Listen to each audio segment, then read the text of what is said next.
আসসালামু আলাইকুম। সর্বশেষ আপডেট বাংলা সংবাদ। শুরুতেই শিরোনাম। শুরুতেই জানিয়ে দেব গুরুত্বপূর্ণ ভয়ঙ্কর সংবাদ। অবৈধ সম্পদ এবং টাকার বস্তা নিয়ে স্বরাষ্ট্রমন্ত্রী আসাদুজ্জামান খান কামাল আটক হয়েছেন। বিদেশের মাটিতে বসে দেশকে অস্থিতিশীল করার ষড়যন্ত্রে লিপ্ত হয়েছে হাসিনা এবং তার ছেলে জয়। এদিকে মুখ খুললেন শেখ হাসিনা, পতনের জন্য দোষলেন যুক্তরাষ্ট্রকে। এদিকে শেখ হাসিনা বলেছেন, আপনারা আর আমাকে চাননি, তাই আমি পদত্যাগ করতে বাধ্য হয়েছি। সবশেষে দেখবেন অপমান নিয়ে বিদায় নিলেন শেখ হাসিনার দুই প্রধান বিচারপতি। থাকছে বিস্তারিত প্রতিবেদনে। এতক্ষণ শিরোনাম শুনছিলেন, এবার বিস্তারিত। 5 বছরের ব্যবধানে স্থাবর এবং অস্থাবর সম্পদ প্রায় 1.5 গুণ বাড়লেও 2 কোটি টাকা ঋণ করেছেন স্বরাষ্ট্রমন্ত্রী আসাদুজ্জামান খান কামাল। আর তার কাছে নগদ টাকা রয়েছে 84 লাখ টাকারও বেশি। 7 জানুয়ারির ভোটে অংশ নিয়ে নির্বাচন কমিশনে জমা দেওয়া তার হলফনামার তথ্যানুযায়ী এ সময়ে মন্ত্রীর স্ত্রী তহমিনা খানের স্থাবর এবং অস্থাবর সম্পদের পরিমাণ বেড়েছে প্রায় 4 গুণ।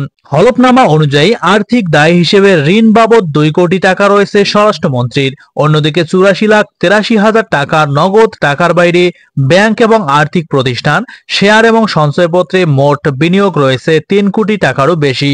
অপরদিকে 171% কৃষি জমি থাকলেও সেখানে বাৎসরিক কোনো আয় নেই তার। রাষ্ট্রমন্ত্রী কামাল 2023 সালে হলফনামায় যে হিসাব দিয়েছেন তাতে দেখা যায় তার মোট সম্পদের পরিমাণ দাঁড়িয়েছে 8,36,71,052 টাকা, যা 2018 সালে হলফনামায় ছিল 5,76,74,000 টাকা। এদিকে আসাদুজ্জামান কামালের স্ত্রীর সম্পদ বেড়েছে 7 গুণ। 2018 সালের হলফনামায় তিনি দেখিয়েছেন তার কৃষি জমির পরিমাণ 471.5%। অর্জনকারী সময় তার আর্থিক মূল্য ছিল 55,95,850 টাকা, কিন্তু 2023 সালে এসে তার কৃষি জমির পরিমাণ 171% হলেও অর্জনকালীন সময়ে এর আর্থিক মূল্য দেখানো হয়েছে 1,11,850 টাকা। এছাড়া স্বরাষ্ট্রমন্ত্রীর 2টি গাড়ি ছিল। সংসদ সদস্য কোটায় কেনা এ 2টি গাড়ির দাম যথাক্রমে 73 লাখ টাকা এবং 88,22,000 টাকা। 1 লাখ টাকার ইলেকট্রনিক সামগ্রী এবং 1 লাখ টাকার আসবাবপত্র রয়েছে তার কাছে 10 ভরি এবং স্ত্রীর কাছে 20 ভরি স্বর্ণ থাকার তথ্য হলফনামায় উঠে এসেছে। তার স্ত্রী এবং সন্তানরা বার্ষিক 1,20,39,973 টাকা জমা করেন। অবিলম্বে তার সমস্ত অবৈধ সম্পদ বাজেয়াপ্ত করা হবে বলে জানিয়েছে বিভিন্ন সূত্রগুলো। প্রধানমন্ত্রী শেখ হাসিনার দুর্ভাগ্য যে তার সরকারের নিয়োগকৃত 2 জন প্রধান বিচারপতিকে বিদায় নিতে হলো খুবই লজ্জাজনকভাবে। একজনকে বিদায় দিয়েছিলেন তিনি স্বয়ং, অন্যজন 10ই আগস্ট ছাত্র জনতার দাবির মুখে পদত্যাগ করেছেন। ফেসবুক মেমোরি দেখাচ্ছে যে সাবেক প্রধান বিচারপতি সুরেন্দ্র কুমার সিনহার সঙ্গে তার দ্বন্দ্বের শুরু হয়েছিল 7 বছর আগে 2017 সালের এই সময়ে। সিনহার সিভি দেখলেই যে কেউ বলবে তার যোগ্যতা বটতলার উকিলের চেয়ে বেশি কিছু নয়, কিন্তু শেখ হাসিনা তাকে প্রধান বিচারপতি করেছেন যোগ্য লোকদেরকে ডিঙিয়ে। তার একটা কারণ ছিল, সিনহা অনুগত থাকবেন এবং তিনি হিন্দু সম্প্রদায়ের। হিন্দু বলেই ভাবতে পারেননি যে সিনহা 1971 সালে শান্তি কমিটিতে থাকতে পারেন। কিন্তু অযোগ্য লোক কর্তৃত্ব দেখাতে গেলে যা হয়, সরকারের সঙ্গে তার দ্বন্দ্ব লেগে যায় নানা ইস্যুতে। হাইকোর্টের সামনে গ্রিস দেবীর ভাস্কর্য স্থাপন, ফাঁসির আসামি সালাউদ্দিন কাদের চৌধুরীর পরিবারের সঙ্গে দেখা করে তিনি বিতর্কিত হন সহকর্মীদের কাছেও। তার সঙ্গে সরকারের দ্বন্দ্বের চূড়ান্ত রূপ নেয় সংসদ নাকি বিচার বিভাগ কার কর্তৃত্ব বেশি এই বিষয়ে সংবিধানের 16 সংশোধনী বাতিলের রায় নিয়ে। অথচ ক্ষমতায় এসে শেখ হাসিনা তত্ত্বাবধায়ক সরকার ব্যবস্থা বাতিল করলেন না, শুধু দলীয় আনুগত্য না থাকলে প্রধান বিচারপতি পর্যন্ত করেননি কাউকে। বাংলাদেশের সাবেক প্রধানমন্ত্রী শেখ হাসিনার পদত্যাগ নিয়ে তার ছেলে সজীব ওয়াজেদ জয়ের বিস্ফোরক মন্তব্য এক ধরনের ধোঁয়াশার জন্ম দিয়েছে। তিনি বলেছিলেন তার মা পদত্যাগ করেননি। শেষ পর্যন্ত স্পষ্ট হয়ে গেল শেখ হাসিনা দেশ ছেড়ে ভারতে যাওয়ার আগে প্রধানমন্ত্রীর পদ থেকে পদত্যাগ করেননি। শনিবার বার্তা সংস্থা রয়টার্সকে একথা বলেন সজীব ওয়াজেদ জয়। ওয়াশিংটন থেকে রয়টার্সকে সজীব বলেন, আমার মা আনুষ্ঠানিকভাবে কখনোই পদত্যাগ করেননি। তিনি সময় পাননি, আমার মা নিজের ব্যাগ পর্যন্ত গোছাতে পারেননি। সংবিধান অনুযায়ী তিনি এখনো বাংলাদেশের প্রধানমন্ত্রী। তবে শেখ হাসিনা নিজেই জানালেন তিনি পদত্যাগ করেছেন। সমর্থক এবং দলের নেতাদের উদ্দেশ্যে দেওয়া বার্তায় হাসিনা পদত্যাগ করার কথা স্বীকার করলেন। সাবেক প্রধানমন্ত্রী পরাজয় মেনে নিয়ে দেশে ফেরার অঙ্গীকার করেন। হাসিনা বলেন, আমি শীঘ্রই ফিরব ইনশাআল্লাহ। এ পরাজয় আমার, তবে জয় বাংলাদেশের মানুষের।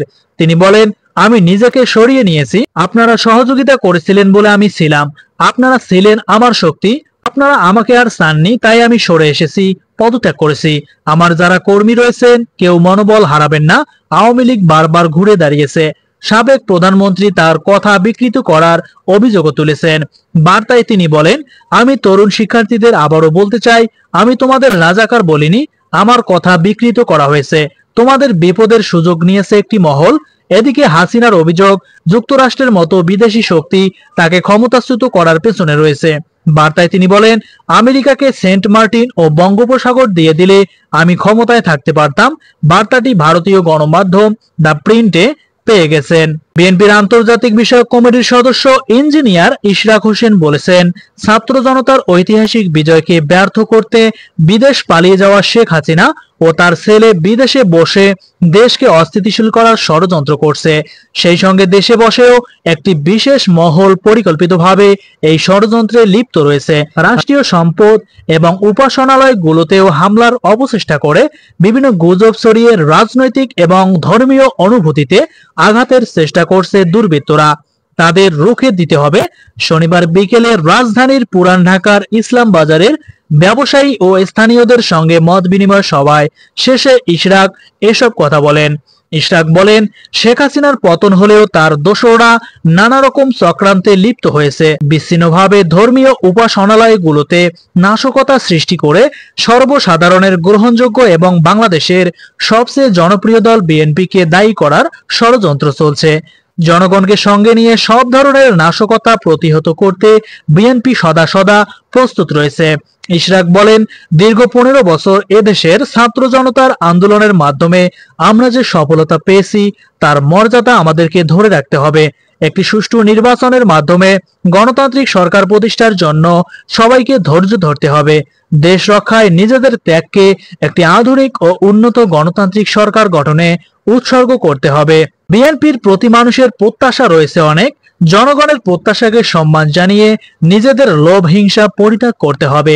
বিএনপি একটি শান্তিপ্রিয় দল।